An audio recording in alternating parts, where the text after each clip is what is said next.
Welcome to Solo, the single person's guide to a remarkable life.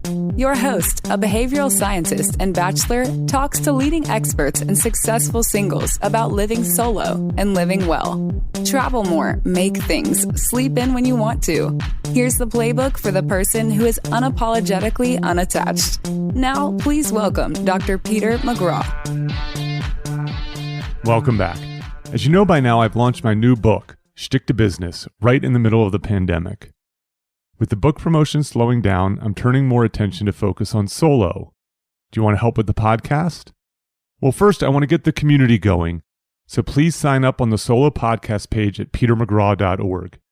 That's the Solo Podcast page at petermcgraw.org. I'm going to be hosting some live Zoom events in May and June and beyond, so people can get to know each other, I can get some feedback, and we can talk about how it's going. Second, is there an expert or remarkable single person whom I should talk to? Bonus points if that person is LA-based. Third, can you help get the word out? We're off to a great start. The podcast has more than 20,000 listens with almost no promotion, just through word of mouth. So please keep telling the remarkable singles in your life. This week's guest is a star academic who I've been working with for years. His name is Caleb Warren. He's been my co-creator of the benign violation theory. However, we don't talk about comedy. Instead, we discuss what makes things cool, as he has developed the theory of coolness. In particular, we talk about what makes a single person cool. I won't give away the secret here. If you stick around to the end, for the bonus material, I present him some cool people, and he explains what makes them cool. I hope you enjoy it. Let's get started.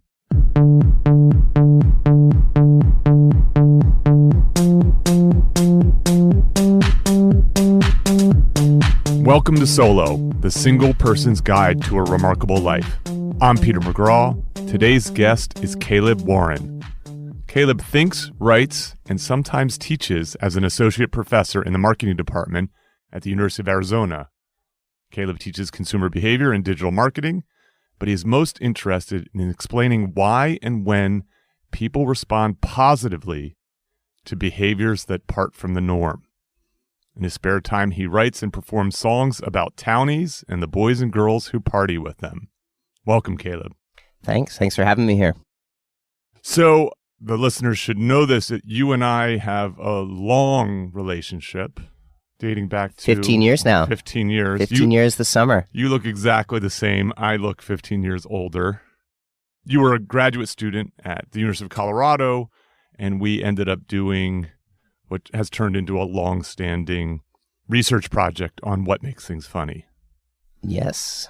And Caleb is the co-creator of the benign violation theory, and nowadays is really the intellectual lead and force behind any paper that I've been publishing in academia. And you're the reason it's known anywhere outside of academia. That's a good, we complement each other well. But we're not here to talk about humor. We're here to talk about something that Caleb has done that has been a little bit under the radar, I think, unfortunately, but is equally important and interesting. And that is his research on coolness. Hence the title of this podcast, at least tentative title of this podcast, Are Single People Cool? So let's step back for a second, and could you just give the listeners a little bit of an idea of how you really have carved out this niche in academia about people's positive responses to non-normative behavior?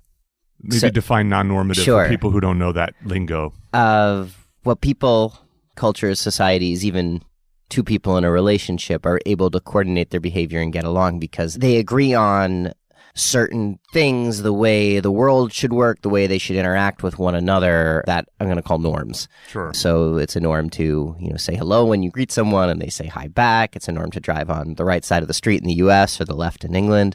And there are a host of other norms that guide how we speak, talk to one another, dress, engage with other people. They guide almost all of our behaviors. And the way The reason for these norms is it's much easier to coordinate and cooperate with people. Take driving, for example. If we didn't know which side of the street to drive on, there'd be all kinds of accidents. But because we know we drive on the right side of the street in the US, we stop at red lights, we let passengers cross in front of us rather than running them over. This makes the driving experience less miserable than it would otherwise. So most of the time, we want other people to follow the norm, but where I'm interested are the exceptions. When people do something that's not normative and then others respond in a good way. My work with you is largely about how that can lead to humor, but then coolness is another possible outcome or positive reaction to something unusual or abnormal.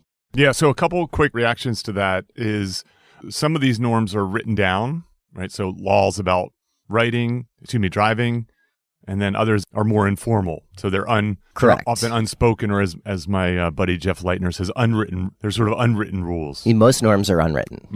And the idea about when you speed and get caught, you get a ticket, there's some sanction. But when you do something that's non-normative, but not against a rule that HR or the government's written down, you often get... Yeah, like if you spit on the sidewalk. In most places, that's not illegal, but others will be like, what's wrong with this person? Yeah, people look at you sideways, they'll mutter under their breath. They're gross, or That's right. They're a bad person. Yes, and so these are typically socially enforced.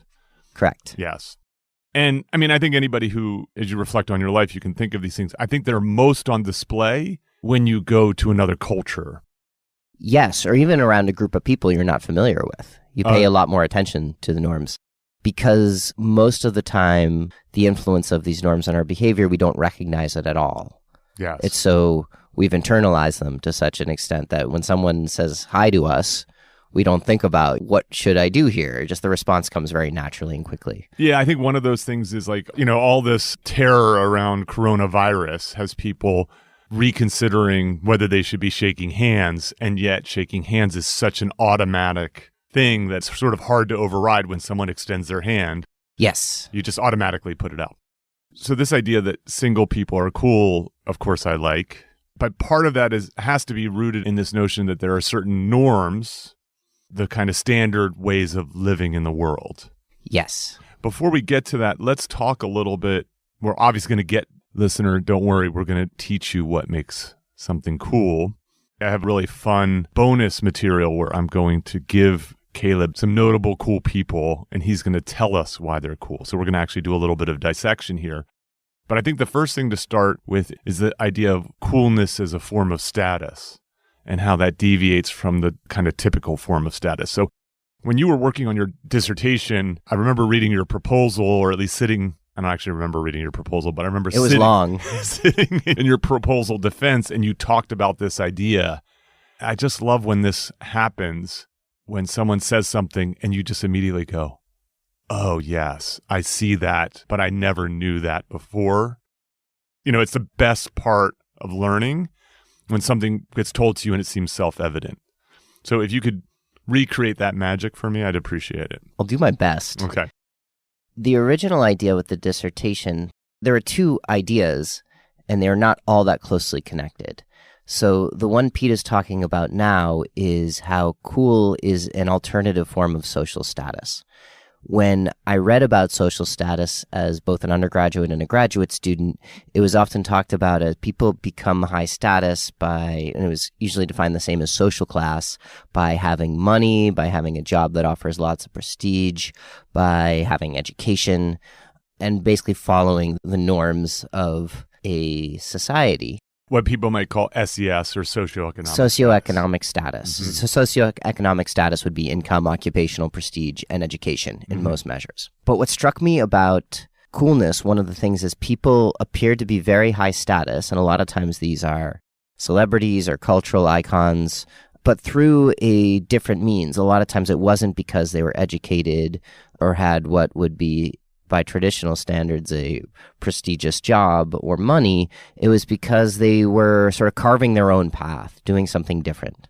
And the original idea I had was that people could become high status by being cool, and they would become cool by, rather than following the norms, doing their own thing, be showing that they're autonomous from from the norm.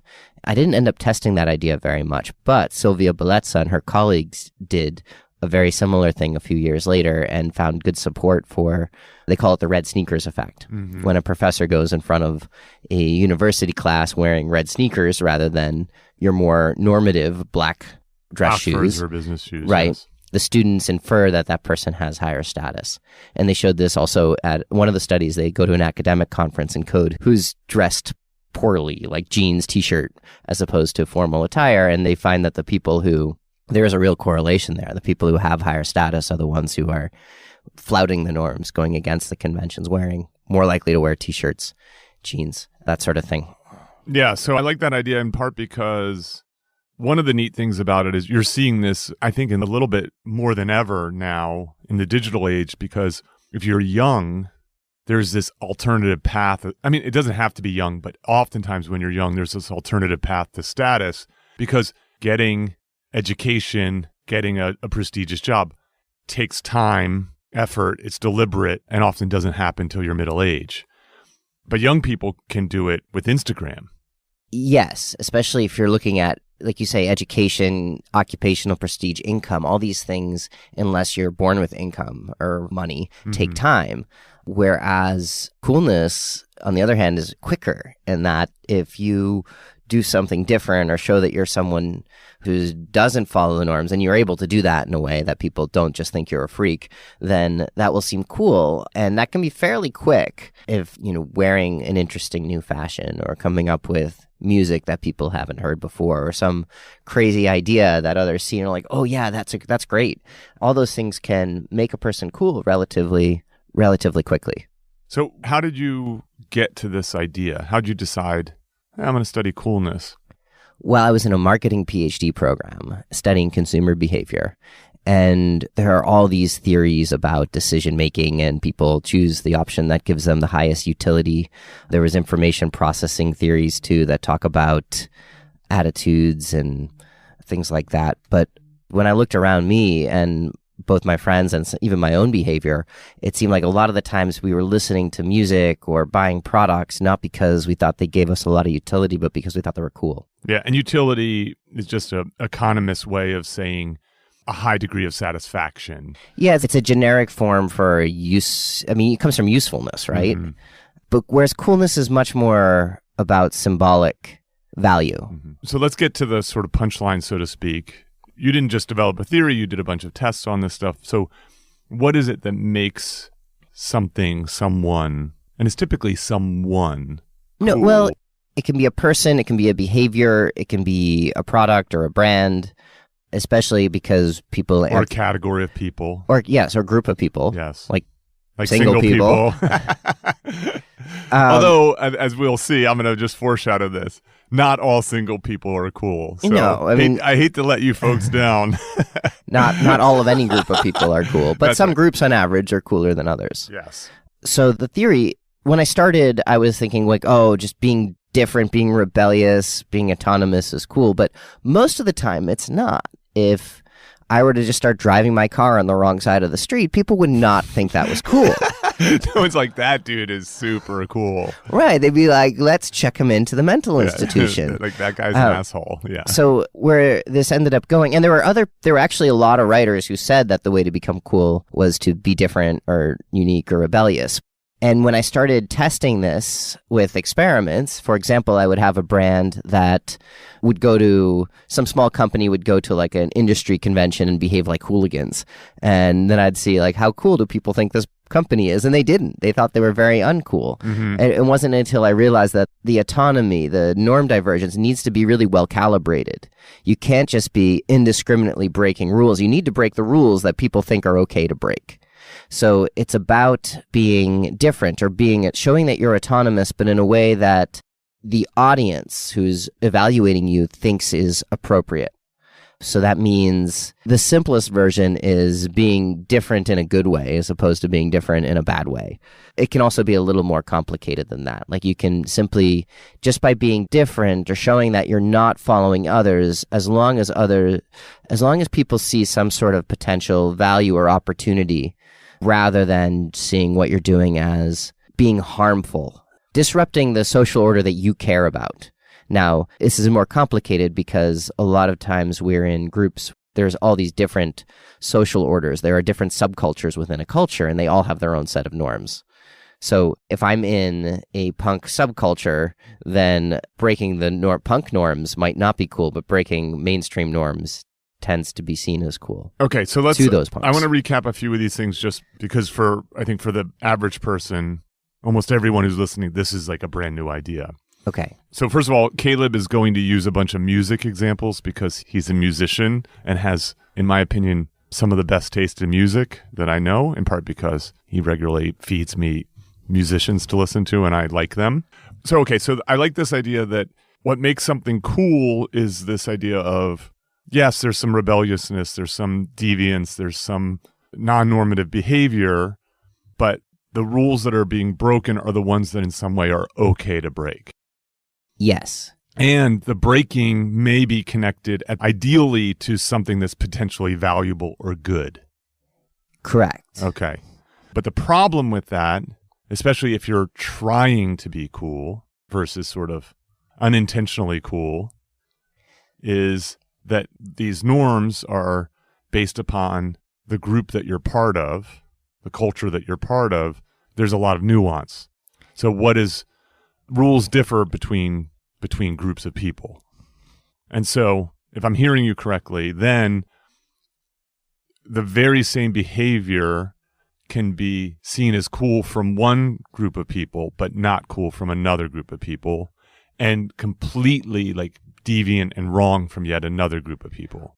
Absolutely. And that's one of the tricky parts about being cool. It's really hard to be cool to everyone at once because it's not just people have totally different sets of norms. Sometimes people understand the same set of norms, but have a different level of tolerance they'll have different opinions about how essential or valuable those norms are. Yeah, so this is reminiscent of the work that we've done in humor, which is that the same joke can make one person laugh, another person yawn, and yet another person, pound their fist on the table in anger. Correct.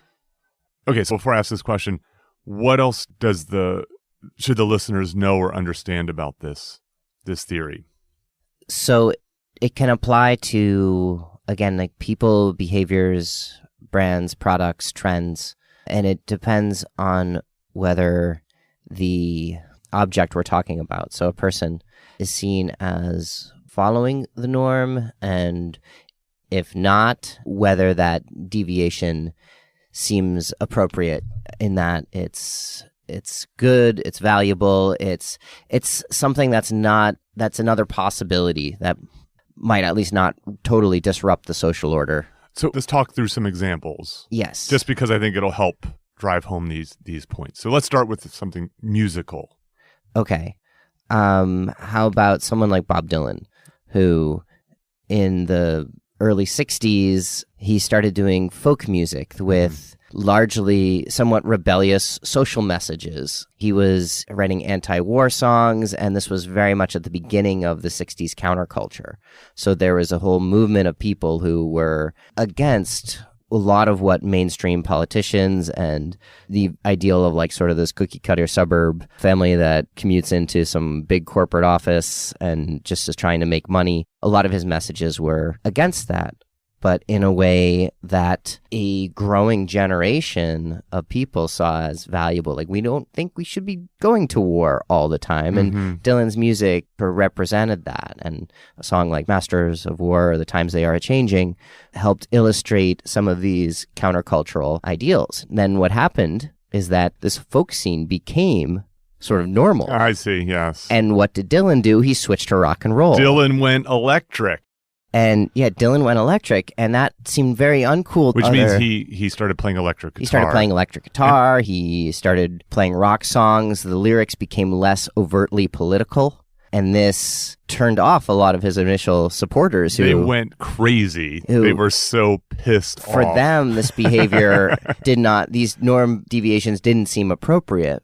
But for a whole other audience, where they were not heavily invested in folk music or these political messages, it seemed very cool. and it helped move rock and roll in a very different direction. And throughout his career, Dylan, whenever he started to get pigeonholed as this type of person, or sort of culture's changed to catch up with him, he's often pivoted. And that's helped him maintain a cool image throughout. I mean, in the 90s, when he was starting to be in history textbooks and seen as this emblem of the counterculture, what did Dylan do? He started appearing in advertisements. He's always showing, like, I am not going to be who you want me to be.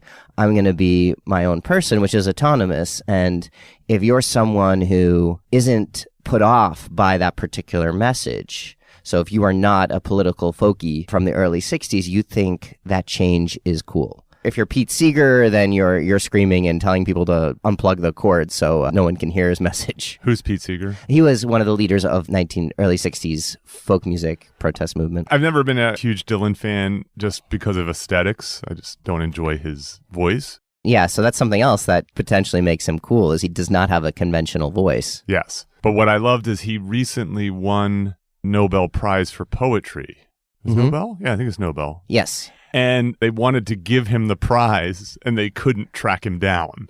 Yep, and this is kind of recurring. At the height of his popularity in the late 60s, he just disappeared for a couple years. Yeah, it was great. Like, they couldn't find him, and he finally surfaced. And when he came back, he started writing country music. Yeah, so I'll give you my example. We'll move on to other things, but my example of music is more recent, is Chance the Rapper. Oh, yeah. Good example. So Chance, for folks who don't know Chance, first of all, check out his music. He's a Chicago-based rapper, and he didn't sign with a label. So the typical kind of grassroots sort of rapper gain stardom is making mixtapes and kind of selling them out of the back of your car, and then you get discovered, and then you get signed by a big label, and then stardom ensues. But Chance has resisted that, has found this alternative way to get his music out, often by having other very, very big names complement his work, appear in his songs, and so on, but has allowed him to stay away from the kind of mainstream industry. The other nice example about Chance is the other reason Chance is a good example is because he doesn't just do something totally his own or different. He's helped grow a community or subculture of like-minded artists and just people in Chicago who don't want that more corporate cookie-cutter hip-hop. In order to be cool, it's not just that you do your own thing, you be different. The cool person's not some loner in the woods. There's someone who changes culture and others follow. So Chance is also a good example of that. Yes. Okay, so I'm going to put forth and ask you about a different type of cool person. Not a cool person, a cool category of person. So rather than an individual per se. And that is the anti-hero. Okay. So I'm obsessed with anti-heroes. I recently had Anthony Jeselnik on my other podcast on I'm Not Joking. And Anthony described himself as having this sort of villain persona. And I corrected him, at least in my opinion, I corrected him. I said, no, you're not a villain. You're not seeking to do evil. You're an anti-hero. It's my belief that the best television these days is focused on anti-heroes, not heroes or arguably ever. Probably ever. Yeah, I agree. There's something really compelling about anti-heroes. So I'm going to give a definition of an anti-hero and see. You can tell me if it gels with the way you think about that. This is from Writer's Digest. An anti-hero is a protagonist who typically lacks the traditional traits and qualities of a hero, such as trustworthiness, courage, and honesty. If he or she were assigned a color, it would be gray. Often an anti-hero is unorthodox and might flaunt laws or act in a way contrary to society's standards. Yeah, that works. So do you think that anti-heroes are cool? Usually. Well, they're divisive. Like most cool figures, some people will just see them as bad, but those who don't will likely see them as cool because they are regularly breaking conventions. It's not that they're not coming in to save the day and restore the old order.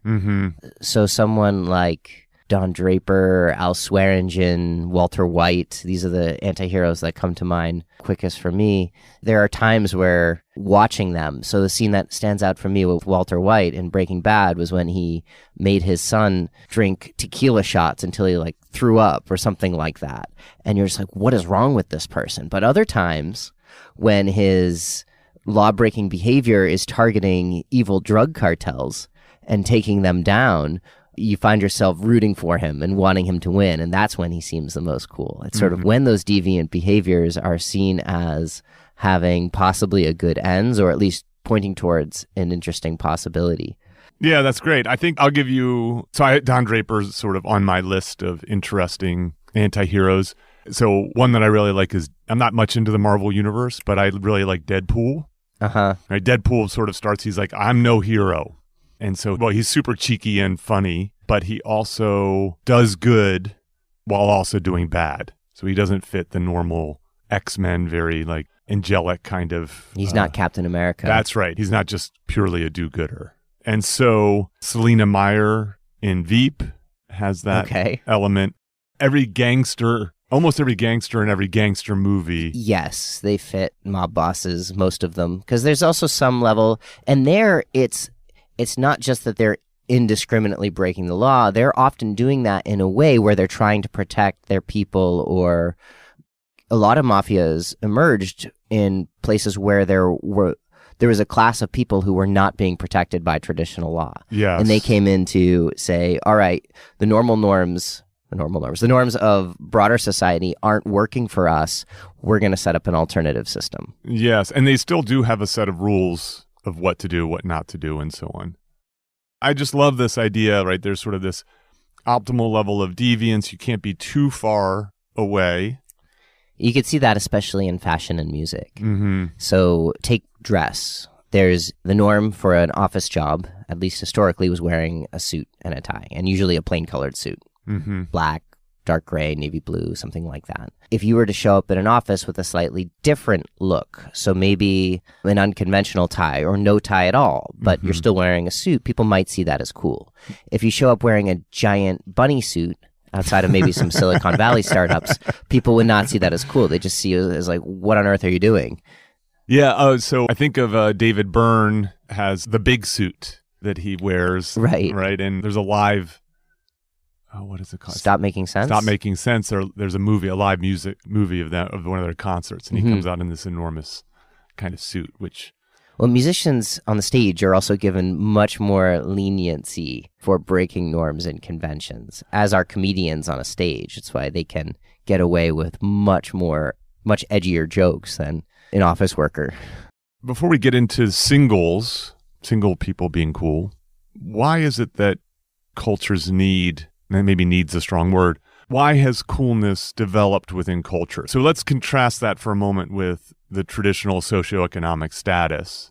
And maybe start there with what are the theories about why socioeconomic status is important within most cultures in the world, and then why this sort of alternative path to high status has developed. Okay, so some of this... It's a super easy question. Some of this is my view, and some of this is established, and I'm not going to take the time to be specific about what's what. That's fine. So I'll just give this a shot. You're here as the expert. Okay, and it's not peer-reviewed. So status is a way to reward people who are seen as contributing more to the group. And in small groups where everybody knows each other, it's based on past behaviors and reputations, what people have given back, both because they're more able to contribute more. Maybe they bring in the biggest game in a hunt. Mm-hmm. It's not just they're able to bring in the biggest game, they then distribute those rewards to others, and that helps buy them status. Okay. As the values, first off, as society grows larger and you stop knowing people individually, based on their reputation, you need to use other signals for what someone's status is. And then it starts to depend on the values or ideological system of the larger culture. In medieval Europe, where it was more of a feudal system with Christianity at the top, God was at the top of the status chain. And then the people who were seen as closest to God, the lords, the kings, the clergy were next, and so on down the line. With the Industrial Revolution, money became a lot more important. Mm-hmm. And the people who were seen as being able to generate the most wealth were the ones that were started to seem highest status. And what's happened in the last 30, 40, 50 years with this sort of creative revolution and digital revolution and knowledge economy is that ideas and new ideas, different ideas have started to become more important. And I think coolness is sort of the status system that supports, that motivates people to think differently and behave differently, that helps lead to a term that's often used, creative destruction, innovation, sort of these behaviors that are counter-normative, but that society now values. All right, that all makes sense to me.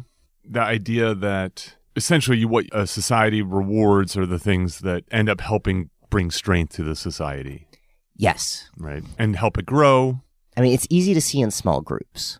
So who has the most status on the Lakers? Mm-hmm. Like LeBron James and maybe Anthony Davis, the ones who are seen as contributing the most to them. Yes. To that team. To make it more successful in their goal to win basketball games. Yes. When you start looking at society at a much larger level, then the goal is a little bit less clear. It's more like, what values do you have for society? And then the people who I think best embody those values are seen as having higher status. But when those values are about making change, being different, being innovative, then the people who embody those values are the ones who are breaking rules, but in a way that others see as valuable. So that's where the coolness comes in. Yeah, so this is the idea, like entrepreneurs have suddenly become cool. I think entrepreneurs have always been cool. It's just nobody valued that coolness or even that innovation as much in the past. Okay, that's fair. Yeah, so you think about, Silicon Valley is the major case study.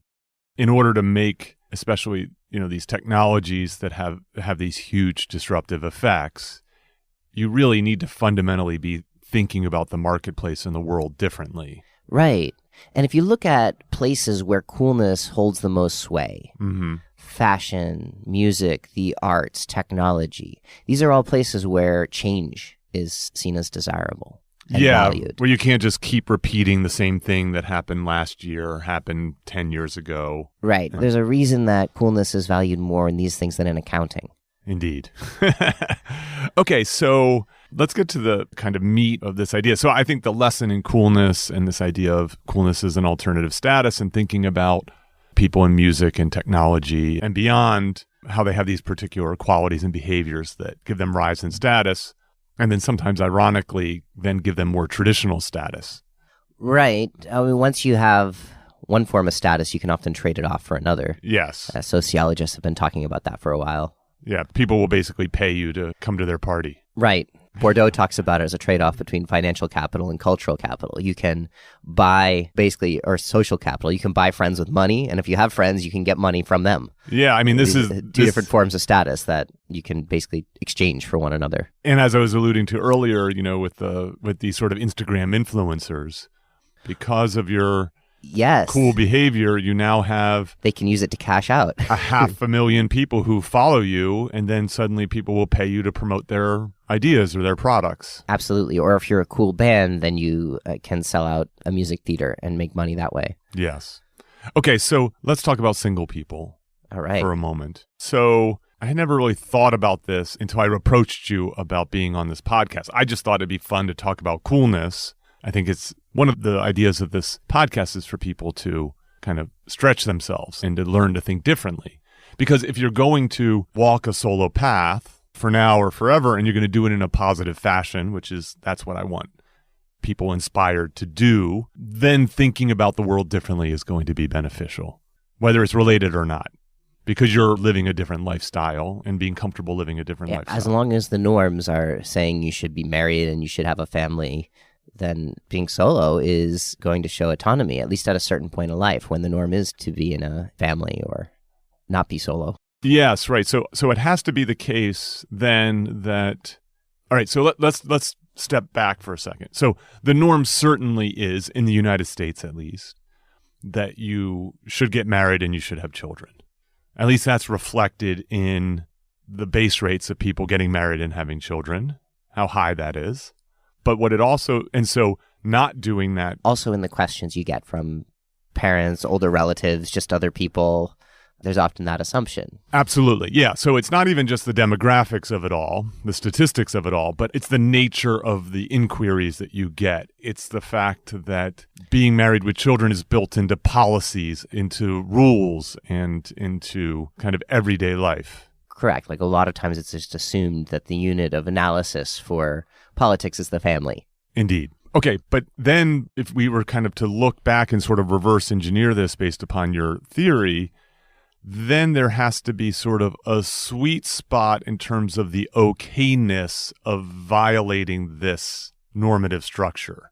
So I'll give you an example of this, or do you want to say something? I have a question. Sure. So a lot of times when I'm talking about you need to diverge from the norm a little bit, there's a continuum. With being solo versus being, say, married, it seems more like a dichotomy. Yes, categorical. That's right. So what's the difference between very solo versus just a little bit? No, I'm not. I'm keeping the idea of being single constant, and I'm changing the strength of the norm of being married in this example. Okay. Or in the way I'm thinking about this. Okay, go on. What I'm suggesting is that we are starting to enter a time where the okayness of deviating from that has increased. Absolutely. Yes. I mean, it's part of why I believe this podcast is timely. So when you go back, like we go back to the 50s, if we go back to Dylan's time, 60s, that was starting to crack. Well, if you look at the early seasons of Mad Men, there was one woman in the neighborhood who was divorced, and she was looked at as such a pariah, and like, I can't believe this person by the other women in the neighborhood. She must be so embarrassed to show up without a husband. I saw her walking by herself on the street. And they did not see it as appropriate, and they were terrified that they themselves might end up in that situation. And by the end, almost everybody's divorced. Right. And even then, the show ends in the early 70s, and by then that stigma had been lifted a lot. Yes. So when I was doing a bunch of research as I was approaching this project, when it was back and it was my secret project, I was reading about these bachelor taxes that governments would impose.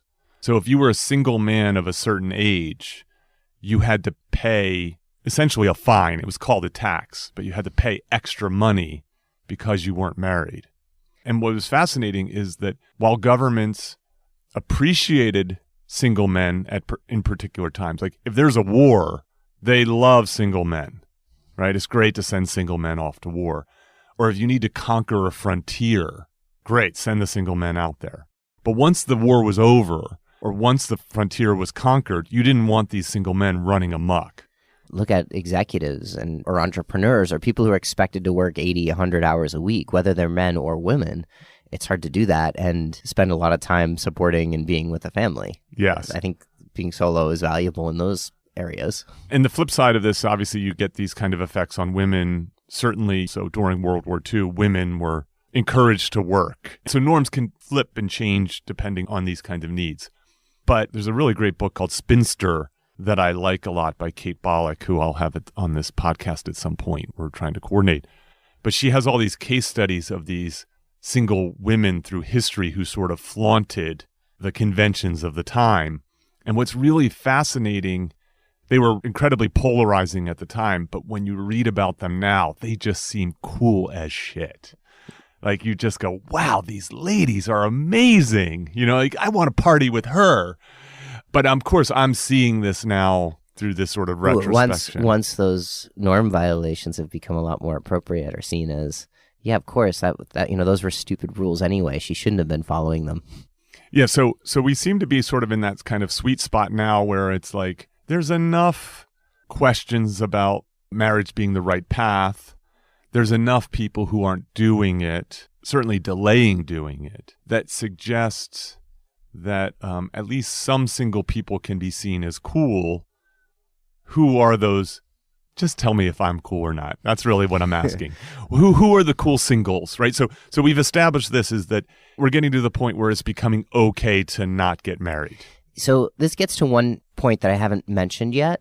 I've talked a lot about diverging from the norm, yet I'm throwing this term autonomy in there. And those aren't exactly the same thing. So one way that people can seem autonomous, autonomy means being independent or following your own path, as opposed to being controlled by other people or doing what they want you to do.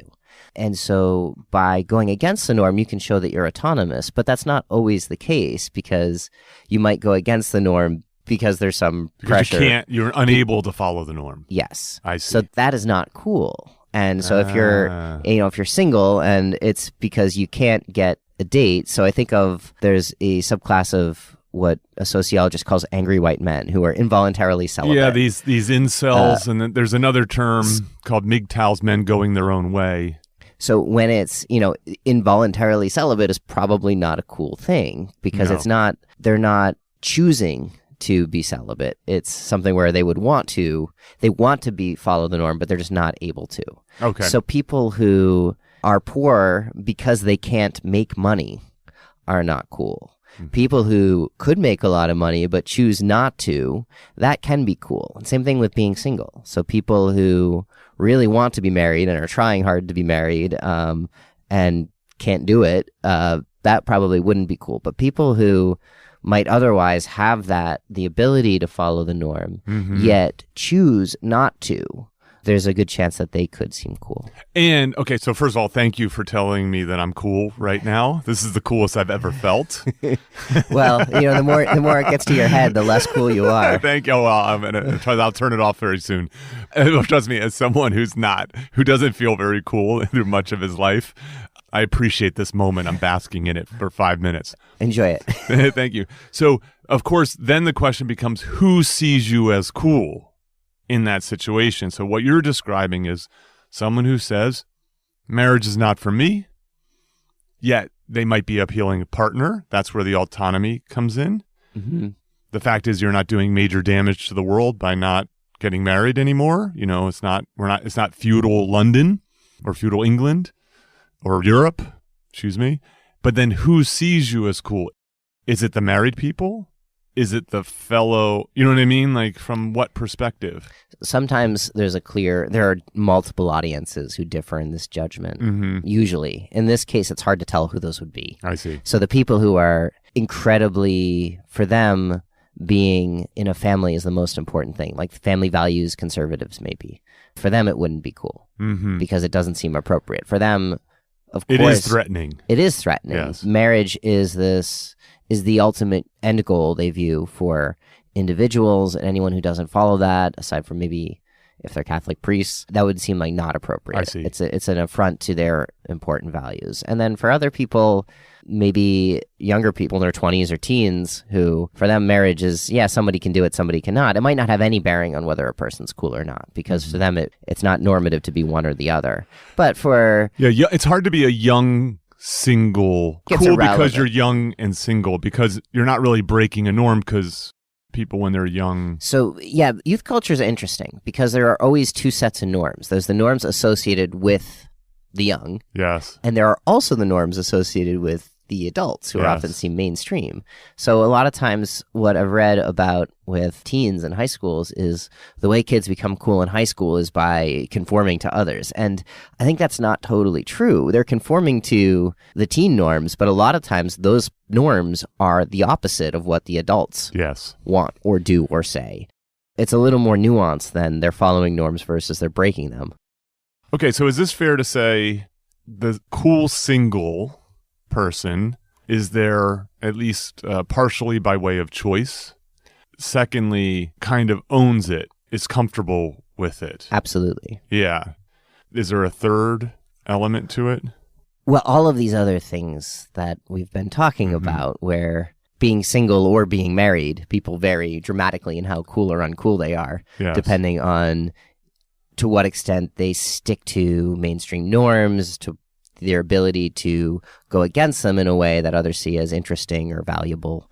And so if you're solo, but you dress like everyone else and just repeat the ideas everyone else has, you're going to seem less cool than someone who is solo and also has a job that no one's ever done before, or comes up with new ideas. And that person's going to be cooler than someone who's solo and is just indiscriminately flouting norms, like they're running around naked in the street and kicking little children. Yes. Okay, so I'm glad you brought that up, because it's some choice that you have.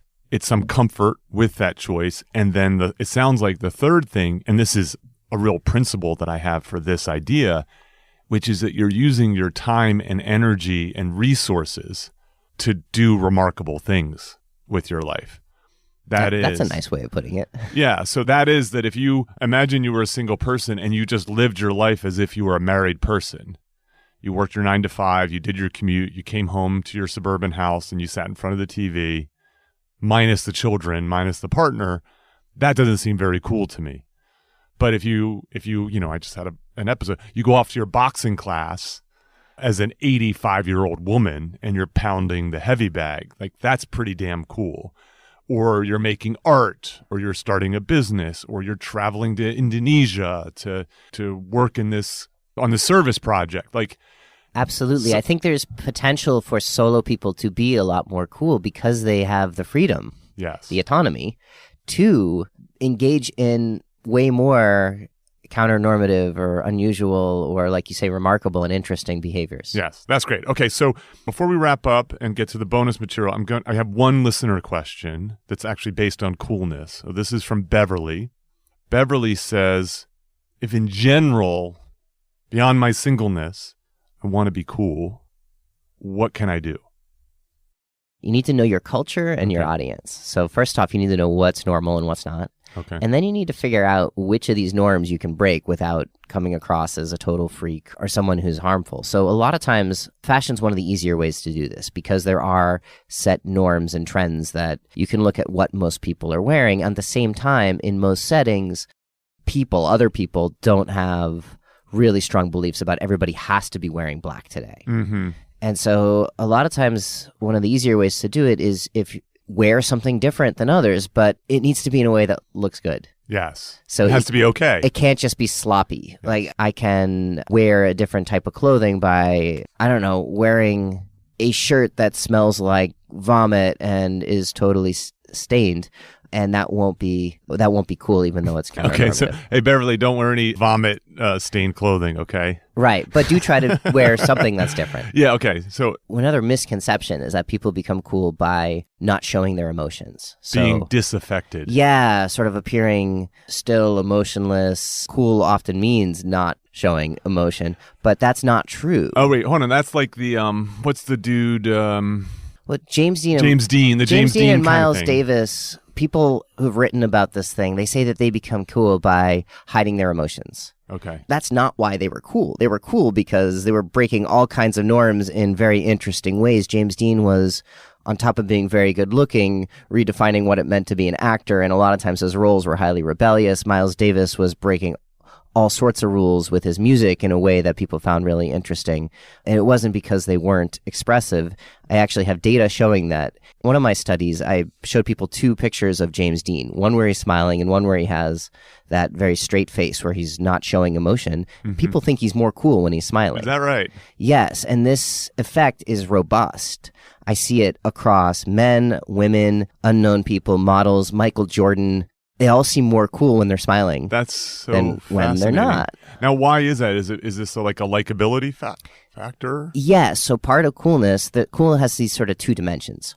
One's just people like you or think what you're doing is good. Mm-hmm. The other is the autonomy. And the smiling is strictly the positive thing. People like you more when you smile. And what's interesting is there are a very narrow range of situations where not smiling is more cool than smiling. I see. If you put someone in direct competition with an outgroup, so 2 boxers before a match, mm-hmm. then people see not smiling as more cool because it makes them seem more powerful, more dominant. Okay. And dominance is a form of autonomy. If you can control your environment and control others, then you're not subject to their will. So there are very small, basically if you're about to fight someone, it might be cool not to smile.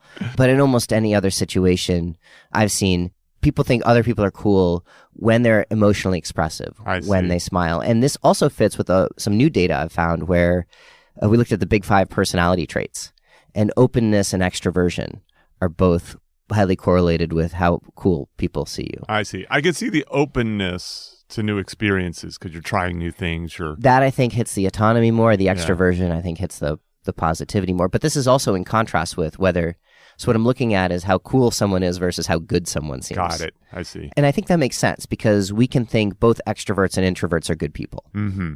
But extroversion is more cool. Oh. So it's not just about being different, autonomous. It's also about being autonomous in a way that others value and follow. So it's not the loner in the woods that's cool. It's the person who goes and starts a community in the woods and thinks of a different way of living out there. That is cool. And they tend to be extroverted. That's great. Well, the good news for Beverly, because she is a smiley, happy person. So she's on her way. That will help. Well, Caleb, this is great. We're going to return momentarily if folks want to stick around with some bonus material where I give him the name of 3 people and he tells me why they're cool. But I want to say, Caleb, thanks so much. This was actually a pretty cool experience. Thanks for having me. Cheers.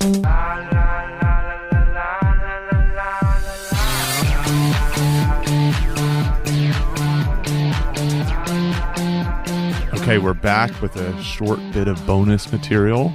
And as I promised, I'm going to ask Caleb why these people are cool. So I came up with this list from 3 different areas. These are all people I think are cool, but I'm not exactly sure why. Well, now I'm starting to become sure why, but before when I wrote them down, I had no idea. All right, so the first one is Muhammad Ali. Ali is a great example because he has both of those things. He has the autonomy, going his own way, but also like the positive things. Like he was the best boxer of his era, which helps him, gives him the ability. So when he flouts convention, when he joins a new religion, when he changes his name, when he refuses to support the American government and protests against the Vietnam War and goes to jail for those beliefs, all those things make him seem highly autonomous. That combined with his skill as a boxer and also his charisma, yes, help make him cool. Okay, so Muhammad Ali, right? So you think about Muhammad Ali's career. So brash young man, talked a lot of shit, and then delivered. Yes. So the other thing about Ali is at the time, a lot of people didn't think he was cool. Yes. Because they didn't see him converting to Islam or him protesting the Vietnam War as appropriate to him. He was just a criminal, and mainstream society put him in jail. But over time, as people realized, hey, this war wasn't such a good thing, and black people have gotten poor treatment from society for a long time, and he spoke out against that too, his deviance, his autonomy started to seem more appropriate, and it's made him even cooler as time has gone on. As time has gone on, yeah, that's right. I mean, he was much more divisive, and now he's seen almost as universally being cool. Indeed, yes. Okay, that's a good one. So this one, if you're paying attention to music these days, you might know Billie Eilish. So Billie is 18, 19 years old. At most. Yeah, a musician who just, I'd say maybe a year or so ago, kind of burst onto the scenes. She had a small hit in, I think, 2016 or 2017, but her album in 2019 was huge. It won all sorts of Grammys, and she became, I believe, the youngest performer to ever win some of these Grammys and as many Grammys as she won. So she is cool to a lot of people. I'm one of these people who think she's cool for a couple of reasons. One, she mashes up a lot of genres in her music. It's hard to categorize because it doesn't follow any one set of conventions. So she breaks norms there. But at the same time, it's often catchy and familiar. It is. It's super easy to listen to. It feels like pop music without feeling like pop music. Yes, and I think my guess is it will change. In a year, there's going to be a lot more stuff that sounds like that. So I think she's, by playing with and breaking some of these norms in a way that's not so extreme that it just sounds like music you can't listen to or don't enjoy listening to, that's helped make her cool. And her appearance also hasn't hurt. The fact that she doesn't dress like most other pop stars helps. Yeah, like there's this sort of common pop stars who's like very done up, lots of scantily clad, dancing in front of other people. You think about Rihanna, Lady Gaga. Right, and she's wearing baggy clothes and with her hair that at least looks like it's not carefully done. Yeah, no makeup. And she has kind of this F you attitude that probably is divisive, but can make her seem cool. Because it seems like she doesn't care. It seems like she doesn't care what other people think, which is a marker of autonomy. And she is most popular not with folks in their 30s and 40s like we are, but rather with folks in their teens and 20s. True, although the fact that she won all these Grammys shows that she's breaking through to some of those older people too. Yeah, that's true. Because it's not teens who are awarding them. Okay, so this last one I chose because I wanted to think of a cool scientist, because we are rare breeds. And I think perhaps the coolest scientist ever is Albert Einstein. I buy that. That's fair, right? Yeah, and so with him, the coolness comes mostly from his ideas, which were so different. He changed the way that we think about physics and the entire world. And then also once he became famous, he sort of had this quirky scientist vibe, and people would come up to him and recognize him, and he'd say, "Oh, pardon me, people, I'm always mistaken for Professor Einstein." Like he kind of played it off. And there's that iconic image with his very expressive, quirky face. And sticking his tongue out. Yeah, sticking his tongue out, where he's not posing in sort of the way you would expect a serious scientist to look. So the combination, I think mostly it's about him changing the way we think about the world. But physics was being done a certain way and thought of it in a certain way for so long. Right. I mean, Newtonian physics had dominated for, I think, 200 years, if not more. And Einstein said, this is missing something. There's this whole other, and I'm no physicist, so I barely understand these theories, but there's this whole other way of looking at the world that we're missing. And anytime you give people a different picture of the world that they see as valuable, or in this case, explains the world better, that's going to be cool. And then again, it helps that a lot of times scientists will, even if they are able to come up with that intellectual breakthrough, will not seem cool in their personal lives because they take themselves too seriously, or they seem stuck up or regal or something like that. And Einstein, I think, also had a personality where he didn't seem too full of himself, and that helped him seem cool too. Yeah. I mean, if you go back to the study that you talked about earlier, Einstein's hair is his red sneakers.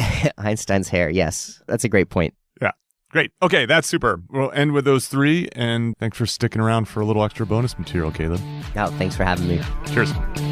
Thank you for listening to Solo, the single person's guide to a remarkable life. For more about our guests and show notes, go to petermcgraw.org. Please subscribe and share with your single friends.